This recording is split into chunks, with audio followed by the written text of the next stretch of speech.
Hey everybody, Scoutcrafter here. We got a new wrench, unusual one. I've never seen this before, so let's check it out. Okay, here we have a nice example of a standard wrench and tool company, Providence, Rhode Island, USA, you could see, and drop forged steel. Now, this is a type of a slip wrench. I guess I've never seen one of these. I've seen them in pictures, never was able to get one. I picked this up, $4.50 eBay. Sometimes if you find them under unusual listings.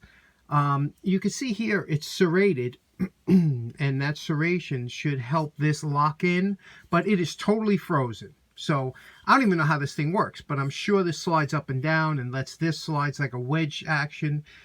So what we have to do now is the first thing we have to do, we're not going to soak this in vinegar. There's not enough rust that warrants it, but we got to get that screw open, and that's important. If we strip that out, we're SOL. So we got to take that screw. This should probably slip off then, and then we can clean up the parts. So let's get to it.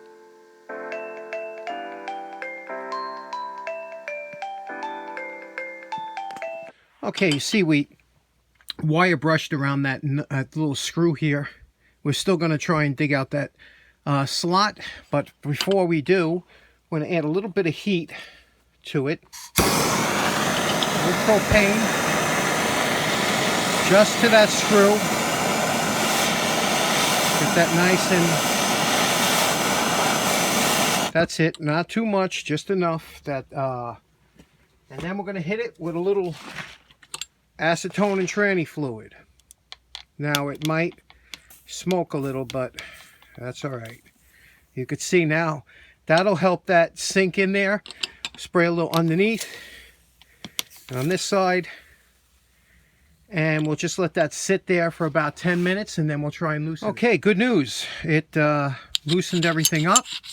Now this wrench will work. Just that quick fix of tranny fluid and a little bit of heat. Now look at this. This will work, I guess, the way it's supposed to, but if we're going to clean it up and restore it, we got to take it apart. So let's work on that screw and see what we can do. Okay, we're going to get one of my dental.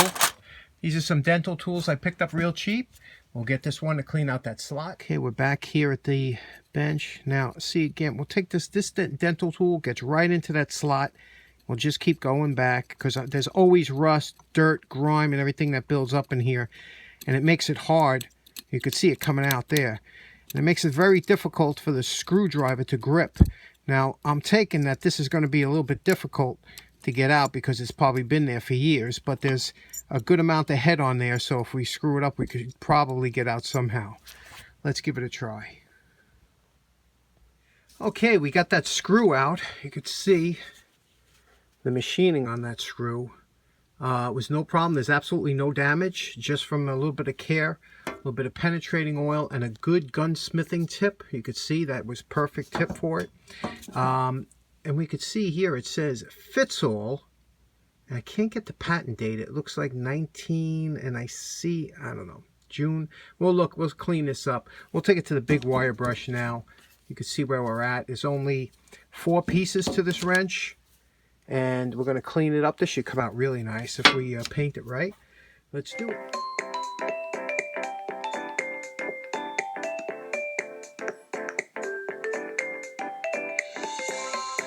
Okay, we're fresh off the wire brush. We got this wrench looking real nice. Couple issues we got to address. First of all, we saw the patent date. We could see it's June 9th, 1908. And there's a secondary date, I think of August something, 1910. It's a Fitzall. And you can see there's a slight bow in here. Okay, you see that? This one has this little bend in it. We're going to take that out. And then we're going to have to address this jaw here. The bottom jaw, you could see that is a little bit mashed on the side here. I'm going to fix that. Fix the front. This side is okay. And we're going to get rid of some of these grind marks. The top is in very good shape, and you can see the original mill marks. Again, every time I'm starting to notice that it's always one jaw that's screwed up and the other one isn't. It's probably because this is tempered at a slightly more malleable state. But you can see we got all this here, it's a machine wrench. How this goes together, it slips together like this, where this comes on here. This piece slips up into here, and that's how it works. What's interesting is these little grooves, if you look real close, you could see they probably took a cold chisel and banged that area down so it catches on here, those grips. And this should work very nicely. So we're going to clean it up and we're going to paint it. We're going to get over to the bench. Now here we're taking a little pry bar and in the vise, opening up that tubular thing. Then we take the file, we'll straighten out the jaw, and we'll take it over to the buffer and we'll be ready for paint. Okay, here's a secret. When we want to get those letters, those raised letters inside the wrench to stand out, what we do is we take some paper towel like we're doing here, and we fold it like this, okay, and fold it in here towards the middle, and then we wrap tape around it, and then I'll show you what we do with that. Remember what this... we just sprayed this, it's still wet. We're going to take one of these pads. This is a little bit of paint thinner. Dip the pad in there, not too much, we don't oversaturate it, and then we just go over the letters very gently like this. Get rid of the paint. You could see it's picking up the paint. What we do is we just gently go, we don't want to put too much. I don't want to go too heavy. We're just to make these letters stand out. Okay. Then we switch it when this is getting a little too much paint on there. We turn it around. Okay. Can you see that? It's all coming off. The paint is coming off. Just go in small areas. Now, you want the pad big enough that it gets onto the letters, but not too small that it touches. See how that's starting to work out now? That's how we do it. Now I'm going to paint the other side and do the same thing. Okay, my favorite part. You remember what it looked like before we started? Okay, we are finished. And you remember, obviously, what the wrench looked like before this one came out nice, huh? Okay, let's look at the lettering. Like we were saying, how we did the lettering to make it stand out.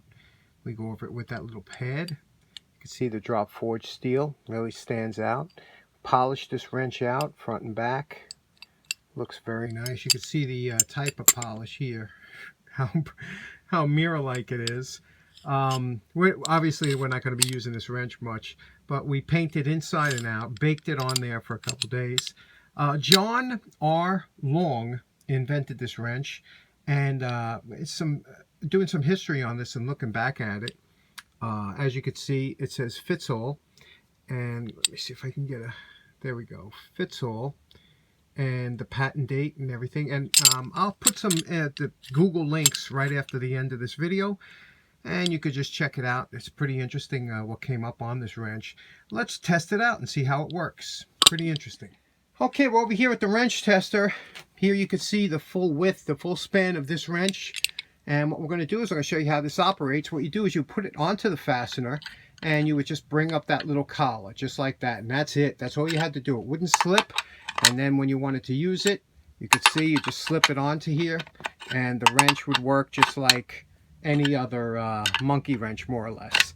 And the nice thing about it is, again, it didn't slip, but when you're finished using it, you just put your thumb here and your thumb here, and you press forward, and it released it, and then you open it up again for the next time you had to use it. And whenever you want to use it, just slip that collar up, and it was ready to go. So, interesting wrench. Really enjoyed this restoration. Came out really nice. And again, there'll be some Google images after this. So thanks very much for tuning in. Take care. Have a nice day.